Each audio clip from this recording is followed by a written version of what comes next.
नमस्कार दोस्तों, CS Satbir Singh YouTube channel पे आपका स्वागत है। दोस्तों, इस वीडियो में हम डिस्कस करेंगे कि ITR 4 किसे फ़ाइल करनी है, इसके लिए कौन से डॉक्यूमेंट्स की रिक्वायरमेंट है और आप इसे ऑनलाइन कैसे फ़ाइल करेंगे। दोस्तों, ITR 4 यानी कि सुगम इंडिविजुअल HUF और फर्म के द्वारा फाइल की जाती है अदर देन LLP जो कि रेजिडेंट हो इंडिया के, और जो टोटल इनकम में 50 लाख रुपए तक हो सकती है। बिजनेस एंड प्रोफेशन से इनकम इसमें जो कंप्यूट की जाती है section 44 AD, ADAF, section 44 AE के अंतर्गत यानी कि प्रिजम्पटिव बेसिस पे। लेकिन दोस्तों, यदि कोई व्यक्ति डायरेक्टर है किसी कंपनी में या फिर उसने इन्वेस्ट किया है अनलिस्टेड इक्विटी शेयर में या फिर उसने डेफर किया है एम्प्लॉय स्टॉक ऑप्शन स्कीम के ऊपर जो टैक्स होता है, या फिर एग्रीकल्चर इनकम 5,000 रुपये से ज़्यादा है, तो ये फॉर्म फाइल नहीं कर सकते हैं। दोस्तों, ITR 4 प्रिपेयर करने से पहले सबसे पहले आपको अपना 26 AS चेक करना है। इसके लिए आपको इनकम टैक्स पोर्टल पे लॉगिन करना है, ई फाइल में जाना है, इनकम टैक्स रिटर्न में जाना है, यहाँ पे 26 AS फॉर्म को चेक कर लेना है। दोस्तों, इसमें आपकी TDS की एंट्रीज आती हैं, जो आपको इनकम हुई है उसकी यहाँ पे रिपोर्टिंग होती है। तो आपको 30 जून के बाद ही ITR 4 को फाइल करना है, उससे पहले आप प्रिपेयर कर लें, क्योंकि उस डेट तक ही इस फॉर्म में जो एंट्रीज हैं अपडेट होती हैं, जैसे कि TDS रिटर्न जो बैंक्स के द्वारा फाइल की जाती है या फिर जो डायरेक्टर के द्वारा फाइल की जाती है, तो 30 जून तक की एंट्रीज यहाँ पे आपके पास उपलब्ध हो जाएंगी। इसके अलावा दोस्तों, आपको AIS को चेक करना है। इसके लिए आपको इनकम टैक्स के पोर्टल पे ही लॉगिन करना है, सर्विस टाइम में जाना है और यहाँ पे एनुअल इन्फॉर्मेशन स्टेटमेंट पे प्रेस करके AIS में जो एंट्रीज आ रही हैं वो आपको चेक कर लेनी है कि कौन सी इनकम यहाँ पे रिपोर्ट हुई है, क्योंकि इसे भी आपको कंसीडर करना है जब आप ITR 4 को प्रिपेयर करेंगे। तो दोस्तों, जैसे ही आप AIS पे क्लिक करेंगे तो उसके बाद आपको इस पोर्टल पे रीडायरेक्ट किया जाएगा। आपको यहाँ पे AIS पे प्रेस करना है और यहाँ पे देख सकते हैं फाइनेंशियल ईयर 22-23 आ रहा है, यानी कि असेसमेंट ईयर 23-24। यहाँ पे टैक्स इन्फॉर्मेशन समरी यानी कि TIS आ रहा है और एनुअल इन्फॉर्मेशन स्टेटमेंट यानी कि डिटेल में आएगी यहाँ पे इन्फॉर्मेशन। तो आप यहाँ पे डबल क्लिक करके चेक कर लीजिए, आप इन्हें डाउनलोड भी कर सकते हैं। तो दोस्तों, आप यहाँ पे देख सकते हैं कि टैक्स पेयर की बिजनेस रिसीट आ रही है टैक्स पे इन्फॉर्मेशन समरी में। यहाँ पे जो एरो दिया गया है आपको इसे प्रेस करना है कि बिजनेस रिसीट की जो नेचर है वो कैसी है। तो जब आपने यहाँ पे क्लिक किया तो देखिए सेक्शन 194C के अंतर्गत इनकम आ रही है टैक्स पेयर की। इसके अलावा सेक्शन 194H के अंतर्गत यानी कि कमीशन और ब्रोकरेज की भी इनकम आ रही है। दोस्तों, यदि व्यक्ति कमीशन एंड ब्रोकरेज अर्न करता है तो उस केस में वो ITR 4 फाइल नहीं कर सकता है। दोस्तों, ITR 4 के लिए आप सेक्शन 44 AD ऑप्ट करते हैं, यानी कि प्रिजम्पटिव बेसिस स्कीम। लेकिन दोस्तों, यहाँ पे सिर्फ एलिजिबल SSE ही जो कि एलिजिबल बिजनेस में इंगेज होते हैं वो ही ये स्कीम ऑप्ट कर सकते हैं। दोस्तों, यदि आप इस स्कीम में जाके देखते हैं तो मेंशन किया गया है कि ये स्कीम ऑप्ट नहीं की जा सकती यदि व्यक्ति स्पेसिफाइड प्रोफेशन कर रहा है या फिर व्यक्ति कमीशन एंड ब्रोकरेज की इनकम अर्न कर रहा है या फिर एजेंसी बिजनेस कर रहा है। इसके अलावा दोस्तों, आपको ये भी ध्यान रखना है कि यदि आप एक बार सेक्शन 44 AD के अंतर्गत यानी कि ITR 4 फाइल करते हैं तो आपको नेक्स्ट 5 ईयर तक इस स्कीम के अंतर्गत ही ITR फाइल करनी होती है। तो मान लीजिए कोई SSE है जिसने के पहले 2 असेसमेंट ईयर यानी कि 2021 और 21-22 में तो ITR 4 को फाइल किया, सेक्शन 44 AD के अकॉर्डिंग इनकम दिखाई, लेकिन असेसमेंट ईयर 22-23 में उसने इनकम कम दिखाई जो कि प्रिजम्पटिव रेट ऑफ इनकम से कम थी। तो इस केस में वो नेक्स्ट 5 ईयर्स तक ITR 4 को फाइल नहीं कर सकता, यानी कि सेक्शन 44 AD ऑप्ट नहीं कर सकता असेसमेंट ईयर 23-24 से असेसमेंट ईयर 27-28 तक। दोस्तों, सेक्शन 44 AD के अंतर्गत रिटर्न फाइल की जा सकती है ITR 4 यदि टैक्स पेयर की जो टोटल टर्नओवर या ग्रोस सीट है वो 2 करोड़ रुपए तक रहती है। यदि इससे ज़्यादा हो जाती है तो उस केस में वो ITR 4 फाइल नहीं कर सकता। दोस्तों, आप ITR 4 को ऑनलाइन भी प्रिपेयर कर सकते हैं या फिर ऑफलाइन प्रिपेयर करके JSON फाइल यहाँ पे अपलोड कर सकते हैं। इसके लिए आपको इनकम टैक्स की वेबसाइट पे जाना है, ई फाइल में जाना है, इनकम टैक्स रिटर्न में जाके फाइल इनकम टैक्स रिटर्न पे क्लिक करना है। दोस्तों, यहाँ पे आप असेसमेंट ईयर चूज़ करेंगे और यहाँ पे फाइलिंग टाइप चूज़ करेंगे। यदि आप ड्यू डेट से पहले फाइल कर रहे हैं तो ओरिजिनल रिटर्न, और यहाँ पे ऑडिट के लिए लायबल नहीं है। यहाँ पे ITR 4 जो फाइलिंग टाइप आप चूज़ करेंगे, कंटिन्यू बटन पे प्रेस करेंगे तो उसके बाद आपको यहाँ पे JSON फाइल अपलोड करनी है। यदि आपने ऑफलाइन प्रिपेयर की है ITR 4 तो दोस्तों ITR 4 को प्रिपेयर करने के लिए ऑफलाइन सबसे पहले आपको प्री फिल्ड डेटा चाहिए है। तो उसके लिए आप ई फाइल में जाएंगे, इनकम टैक्स रिटर्न में जाएंगे, यहाँ पे डाउनलोड प्री फिल डेटा पे क्लिक करके जीएसएल फाइल को डाउनलोड कर लेंगे असेसमेंट ईयर 23-24 के लिए। दोस्तों उसके बाद आपको यूटिलिटी डाउनलोड करनी है। incometax.gov.in वेबसाइट पे आप बिना लॉगिन किए हुए यहाँ पे डाउनलोड सेक्शन में जाएंगे और यहाँ पे असेसमेंट ईयर 23-24 के अंतर्गत ITR 4 पे क्लिक करेंगे और यहाँ पे एक्सेल बेस्ड यूटिलिटी को डाउनलोड कर लेंगे। आपको लेटेस्ट वर्जन डाउनलोड करना है, जिप फाइल में ये डाउनलोड होगी, उसके बाद आप इसे एक्सट्रैक्ट करेंगे। दोस्तों जब आप एक्सेल फाइल को ओपन करेंगे तो सबसे पहले यहाँ पे ऊपर ऑप्शन दिया होगा, आपको इस पर क्लिक करना है, जो मैक्रोज है उन्हें इनेबल कर लेना है। दोस्तों जो ग्रीन सेल है वहाँ पे आपको डेटा एंट्री करनी है, जो रेड लेबल है वो मैंडेटरी है, आप कट और कॉपी ऑप्शन यूज़ नहीं कर सकते हैं। तो दोस्तों इस प्रकार से जो पहली शीट है वो इनकम डिटेल की है, दूसरी जो शीट है वो बिजनेस एंड प्रोफेशन की डिटेल आप यहाँ पे एंटर करेंगे। उसके बाद TDS की डिटेल आप यहाँ पे एंटर करेंगे, जैसे कि यदि आपकी सैलरी पे TDS कटा है या फिर अदर देन सैलरी। दोस्तों आप IT के टाइम में advance tax and self assessment tax enter करेंगे, TCS के टाइम में टैक्स कलेक्टेड सोर्स की detail, tax paid and verification की टैब है, और उसके बाद मेडिक्लेम यदि आपने पे किया है, इंश्योरेंस और आप पुरानी स्कीम ऑप्ट करते हैं तो शेड्यूल 80D यहाँ पे फिल करेंगे। यदि डोनेशन किया है तो 80G के अंतर्गत शेड्यूल दिया गया है। तो दोस्तों इनकम डिटेल के टाइम में यहाँ पे देखिए इंपोर्ट प्री फिल के ऑप्शन दी गई है। तो जो डेटा हमने प्री फिल डाउनलोड किया है इनकम टैक्स की वेबसाइट से, उसे यहाँ पे इंपोर्ट करना है। दोस्तों उसके बाद आपको यहाँ पे आंसर करना है कि क्या आपने पुराने सालों में ओल्ड टैक्स रेजीम को ऑप्ट किया है या फिर न्यू टैक्स रेजीम को। यदि आपने नई टैक्स रेजीम को ऑप्ट किया था तो यहाँ पे येस आपको फिल करना है और यहाँ पे date of filing of form 10I and acknowledgement number यहाँ पे एंटर करना है। दोस्तों यदि आप करंट ईयर में नई टैक्स रेजीम को ऑप्ट करना चाहते हैं तो उस केस में यहाँ पे ऑप्शन दी गई है कि क्या आप ऑप्ट इन करना चाहते हैं। तो यदि आप ऑप्ट इन करेंगे तो उस केस में आपको कुछ बेनिफिट नहीं मिलते हैं, जैसे कि आप सैलरी से LT HRA क्लेम नहीं कर सकते हैं, हाउस प्रॉपर्टी का जो लॉस है वो आप सेटअप नहीं कर सकते हैं, जो डिडक्शन है सैलरी हेड के अंतर्गत स्टैंडर्ड डिडक्शन एक्स्ट्रा वो नहीं ले सकते हैं। इसके अलावा चैप्टर 6 की जो डिडक्शंस हैं जैसे कि life insurance, health insurance premium, वो भी आप क्लेम नहीं कर सकते हैं। हाउस प्रॉपर्टी पे जो ना होम लोन लिया हुआ है उसका जो इंटरेस्ट पेबल है वो डिडक्शन नहीं मिलती हैं। तो दोस्तों हम तो पुरानी स्कीम यहाँ पे ऑप्ट कर रहे हैं, तो यदि आप नई स्कीम लेना चाहते हैं तो ऐसे आपको ऑप्ट करना है। यहाँ पे नेचर ऑफ एम्प्लॉयमेंट में आप एम्प्लॉयमेंट चूज़ करेंगे और आप ड्यू डेट से पहले रिटर्न फाइल कर रहे हैं तो सेक्शन 139 सब सेक्शन 1 यहाँ पे चूज़ करेंगे।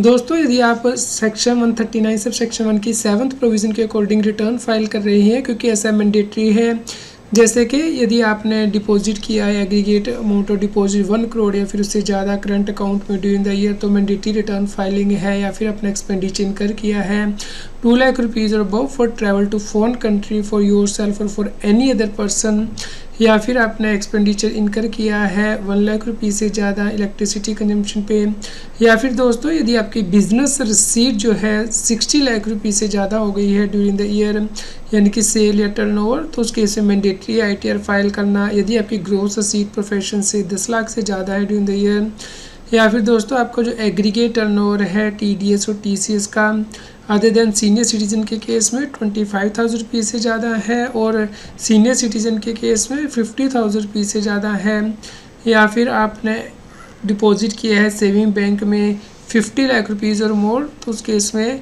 आपके लिए ITR फाइल करनी मैंडेटरी है। तो आप यहाँ पे जो है वो येस चूज़ करेंगे, अदरवाइज़ नो चूज़ करेंगे। दोस्तों हम एग्जांपल के साथ समझ लेते हैं कि आपको 44 AD की रिटर्न कैसे फाइल करनी है। मान लीजिए टैक्स पेयर की टर्नओवर 1 करोड़ 50 लाख है फाइनेंशियल 22-23 में। दोस्तों यहाँ पे आपको ये देखना है कि कितना अमाउंट बैंकिंग चैनल से रिसीव हुआ है, यानी कि अकाउंट पे ही चेक इलेक्ट्रॉनिक क्लियरिंग सिस्टम से, और कितना कैश मोड से रिसीव हुआ है। तो यहाँ पे देखिए 25 लाख तो फाइनेंशियल ईयर में ही रिसीव हो गया है अकाउंट पे ही चेक और इलेक्ट्रॉनिक क्लियरिंग सिस्टम से, और 50 लाख कैश में रिसीव हुआ है फाइनेंशियल ईयर 22-23 में।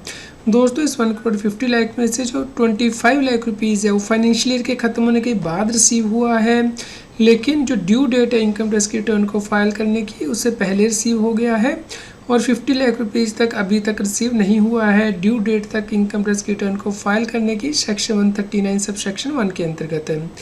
तो दोस्तों यहाँ पे SSC मर्केंटाइल सिस्टम फॉलो कर रहा है अकाउंटिंग का, यानी कि अक्रूवल बेसिस पे अपनी इनकम बुक कर रहा है। तो आपको कंप्यूटेशन करनी है 44AD के अंतर्गत डीम्ड इनकम आपको कितनी लेनी है। तो दोस्तों यहाँ पे जो अमाउंट अकाउंट पे चेक इलेक्ट्रॉनिक क्लियरिंग सिस्टम से ड्यूरिंग द फाइनेंशियली रिसीव कर लिया है, उसके ऊपर आपको 6% डीम्ड इनकम लेनी है। और जो अमाउंट कैश में आपने रिसीव किया है उसके ऊपर आपको 8% डीम्ड इनकम या फिर उससे हायर इनकम आप रिपोर्ट कर सकते हैं। तो दोस्तों जो अमाउंट आपने अकाउंट पे चेक से ड्यू डेट से पहले रिसीव कर लिया है ITR को फाइल करने की, उसके ऊपर भी आप 6% जो है डीम्ड इनकम मान सकते हैं। लेकिन यदि अमाउंट रिसीव नहीं किया है ड्यू डेट तक ITR को फाइल करने की, तो आपको 8% जो है डीम्ड इनकम उसके ऊपर माननी है या फिर हायर अमाउंट। तो यहाँ पे 1 करोड़ रुपीज़ के ऊपर तो आप 8% डीम्ड इनकम मानेंगे या फिर इससे हायर अमाउंट, यानी कि हमने यहाँ पे 8 लाख रुपया लिया है और जो 50 लाख रुपीज़ है उसके ऊपर हमने 6% डीम्ड इनकम मानी है, यानी कि 3 लाख रुपीज़। इस प्रकार जो टोटल डीम्ड इनकम आपको ऑफर करनी है इनकम टैक्स रिटर्न में वो 11 लाख रुपीज़ रिपोर्ट करनी है 44AD के अंतर्गत ITR 4 में। तो दोस्तों अब आपको ITR 4 की जो रिटर्न है उसे खोलना है यूटिलिटी को। यहाँ पे देखिए BP की टैब दी गई है नीचे, इसे आपको ओपन करना है। यहाँ पे आपको nature of the business enter करना है, यहाँ पे आपको बिजनेस कोड सेलेक्ट कर लेना है ड्रॉप डाउन लिस्ट से और यहाँ पे डिस्क्रिप्शन एंटर करनी है। दोस्तों यहाँ पे आपको ग्रोस टर्नओवर एंटर करनी है। जैसे कि हमारे केस में 50 लाख रुपीज़ तो हमें अकाउंट पे चेक या अकाउंट पे बैंक ड्राफ्ट से मिल गया था बिफोर द स्पेसिफाइड डेट, और जो 1 करोड़ रुपीज़ है उसके ऊपर हम 8% डीम्ड इनकम जो है ऑफ़र करेंगे। तो यहाँ पे जो 50 लाख रुपीज़ है उसके ऊपर 6% या फिर हायर अमाउंट आप ऑफ़र कर सकते हैं डीम्ड इनकम का। और जो अदर देन मोड है यानी कि जो कैश मोड है उसके थ्रू आप 8% या हायर इनकम रिपोर्ट करें तो टोटल 11 लाख रुपीज़ आ जाएगी। तो दोस्तों ये जो फर्स्ट टैब है इनकम डिटेल्स, यहाँ पे आप क्लिक करेंगे तो यहाँ पे देखिए income from business and profession ये ऑटोमेटिकली आ गई है, ये BP के शेड्यूल से 11 लाख रुपीज़ है। तो दोस्तों यदि आप प्रोफेशनल हैं तो उस केस में आप यहाँ पे नेचर ऑफ बिजनेस एंटर करेंगे और यहाँ पे बिजनेस कोड सेलेक्ट करने के बाद आप यहाँ पे अपनी डीम्ड इनकम जो है 50% कम से कम आपको ऑफ़र करनी है 50 लाख रुपीज़ तक। मान लीजिए आपकी इनकम 30 लाख रुपीज़ है तो आपको 15 लाख रुपीज़ या फिर हायर अमाउंट ऑफ़र करना है डीम्ड इनकम का। दोस्तों यदि आप ट्रांसपोर्ट हैं और आप यहाँ 44AE को ऑप्ट करना चाहते हैं तो नेचर ऑफ बिजनेस कोड और डिस्क्रिप्शन एंटर करेंगे, उसके बाद registration number of the goods carriage enter करेंगे, व्हीकल ओन्ड है या हायर्ड है, tonnage capacity, number of the month for which the goods owned है, प्रिजम्पटिव इनकम। तो दोस्तों हम इसके लिए सेपरेट वीडियो प्रिपेयर करेंगे कि ट्रांसपोर्टर के केस में आपको ITR 4 को कैसे फाइल करना है। अभी हम सेक्शन 44AD की जो है वो रिटर्न फाइल करेंगे। दोस्तों आपको एक्सेल शीट में या फिर पेपर पे अपनी कंप्यूटेशन जरूर कर लेनी है टैक्स की, कि यदि आप ओल्ड स्कीम ऑप्ट करते हैं तो आपका क्या टैक्स आएगा, नई स्कीम आप ऑप्ट करते हैं तो क्या टैक्स आएगा। जैसे कि नई स्कीम में आपको स्टैंडर्ड डिडक्शन नहीं मिलेगी, इसी प्रकार जो आपकी LIC है या फिर जो सेम बैंक की इंटरेस्ट की डिडक्शन मिलती है वो भी नहीं मिलती है। लेकिन डिडक्शन अगर नहीं मिल रहा है टैक्स पेयर तो यहाँ पे देखिए जो टैक्स है वो कम आ रहा है, जबकि ओल्ड स्कीम में जो टैक्स है वो ज़्यादा आ रहा है। इसलिए यहाँ पे टैक्स पेयर के लिए बेनिफिशियल है कि वो नई स्कीम ले। लेकिन यदि आप नई स्कीम बिजनेस के केस में एक बार ऑप्ट कर लेते हैं तो आपको इस स्कीम के अकॉर्डिंग ही रिटर्न फाइल करनी होती है, आप इसे ऑप्ट आउट नहीं कर सकते हैं, तो आपको अकॉर्डिंगली डिसीजन लेना होता है। तो दोस्तों आप ये फिगर ITR 4 में रिपोर्ट करेंगे। दोस्तों जैसे कि आप देख पा रहे हैं हमने यहाँ पे सैलरी की इनकम रिपोर्ट कर दी है, तो आप फॉर्म नंबर 16 को भी चेक कर सकते हैं इस केस में, जो कि आपके डिडक्टर ने इशू किया है। इसके अलावा हमारी जो 44AD की इनकम भी आ गई है और आप हाउस प्रॉपर्टी की इनकम भी यहाँ पे एंटर कर सकते हैं। और अदर सोर्स में same bank interest income, FDR से जो आपकी इंटरेस्ट इनकम है, इनकम टैक्स रिफंड पे जो इंटरेस्ट मिला है, एक्स्ट्रा इनकम वो आप यहाँ पे ऐड कर सकते हैं। और यदि आप ओल्ड स्कीम ऑप्ट करते हैं तो 80C की जो डिडक्शन है, जो अदर डिडक्शन है वो यहाँ पे एंटर करेंगे और अकॉर्डिंगली सिस्टम कैलकुलेटर जो मैक्सिमम डिडक्शन आपको मिलेगी वो आ जाएगी। दोस्तों यदि आपका सेम बैंक की इंटरेस्ट इनकम 10,000 से ज़्यादा है तो अप टू 10,000 रुपीज़ की आपको डिडक्शन मिलती है यदि एज लेस देन 60 ईयर्स है। तो दोस्तों आप यहाँ पे एंटर करेंगे और उसके बाद आपका यहाँ पे जो टैक्स है वो भी कैलकुलेट होके आ जाएगा। तो उसके बाद आपको टैक्स पेड एंड वेरिफिकेशन की टैब पे क्लिक करना है। तो दोस्तों यहाँ पे आप E-पे टैक्स पे क्लिक करके ये जो टैक्स वो पे कर सकते हैं और उसके बाद आपको चालान को एंटर करना है। इसके बाद यहाँ पे IT की जो टैब है यहाँ पे जाना है और यहाँ पे दोस्तों आपको BSR कोड, चालान नंबर और जो अमाउंट है चालान का आपने पे किया है वो यहाँ पे एंटर करना है। दोबारा आप टैक्स पेड एंड वेरिफिकेशन की टैब पे जाएंगे। आप देख सकते हैं कि जो आपका टैक्स है वो पे हो चुका है और टैक्स पेबल जो है वो 0 आ रहा है। तो इस प्रकार दोस्तों आप आसानी से ये जो रिटर्न है ITR 4 वो बना सकते हैं। दोस्तों यदि आप ITR 4 फाइल करते हैं कि आपको उसमें बैलेंस शीट ही फीड करनी होती है। दोस्तों जैसा कि आप देख सकते हैं जो फाइनेंशियल पर्टिकुलर आपको यहाँ पे एंटर करने हैं, इसमें से कुछ चीज़ें देनी मैंडेटरी हैं, जैसे कि सन्ड्री क्रेडिटर E15 की डिटेल देनी मैंडेटरी है, E19 यानी कि इन्वेंट्री की डिटेल देनी ज़रूरी है, और E20 यानी कि सन्ड्री डेटर की डिटेल, और E22 यानी कि कैश इन हैंड की डिटेल देनी मैंडेटरी है। दोस्तों यदि आप नई टैक्स रिजीम को ऑप्ट इन कर रहे हैं या फिर ऑप्ट आउट कर रहे हैं तो उस केस में आपको फॉर्म 10IE फाइल करना ज़रूरी होता है इनकम टैक्स की वेबसाइट पे। उसके बाद ही आपको ITR 4 को फाइल करना है। दोस्तों फॉर्म 10IE को फाइल करने के लिए आपको इनकम टैक्स की वेबसाइट पे लॉगिन करना है, ई फाइल में जाना है, इनकम टैक्स फॉर्म में फाइल इनकम टैक्स फॉर्म पे क्लिक करना है। उसके बाद person with business and professional income इस टैब पे आपको क्लिक करना है और नीचे स्क्रॉल करना है। तो आप दोस्तों यहाँ पे नेक्स्ट पेज पे भी क्लिक कर सकते हैं या फिर जो आइटम पर पेज है वो आप यहाँ पे इंक्रीज़ कर सकते हैं। तो ये देखिए 10IE फॉर्म आ गया है। यहाँ पे फाइल नाउ पे क्लिक करके आप इस फॉर्म को पहले फाइल करेंगे यदि आप नई टैक्स रेजिम को ऑप्ट करना चाहते हैं या फिर ऑप्ट आउट करना चाहते हैं। तो दोस्तों आप ITR 4 की डिटेल फिलअप कर लेंगे। यहाँ पे कैलकुलेट टैक्स बटन पे भी प्रेस करके आप टैक्स कैलकुलेट कर सकते हैं और उसके बाद सभी शीट्स को वैलिडेट कर लीजिए और उसके बाद जनरेट जेसन को प्रेस करके आप जेसन फाइल को यहाँ पे सेव कर लेंगे अपने कंप्यूटर पे, जिससे कि आपको अब इनकम टैक्स की वेबसाइट पे अपलोड करना है।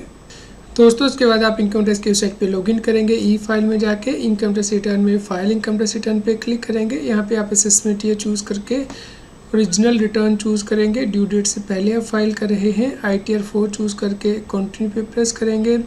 दोस्तों यहाँ पे आपको जेसन फाइल को अपलोड करना है जिससे कि वैलिडेट किया जाएगा और आप उसे वेरीफाई करेंगे आधार से या फिर जो बैंक में आपका मोबाइल नंबर रजिस्टर्ड है उससे, या फिर आप एक्नॉलेजमेंट को साइन करके बेंगलोर भेज सकते हैं। यदि आप बाद में अपनी रिटर्न वेरीफाई करना चाहते हैं तो ई फाइल में जाके इनकम टैक्स रिटर्न में जाके ई वेरीफाई रिटर्न बाद में भी आप कर सकते हैं फाइल करने के बाद। तो जब आप वेरीफाई कर देते हैं उसके बाद ही माना जाता है कि आपने ITR को फाइल कर दिया है।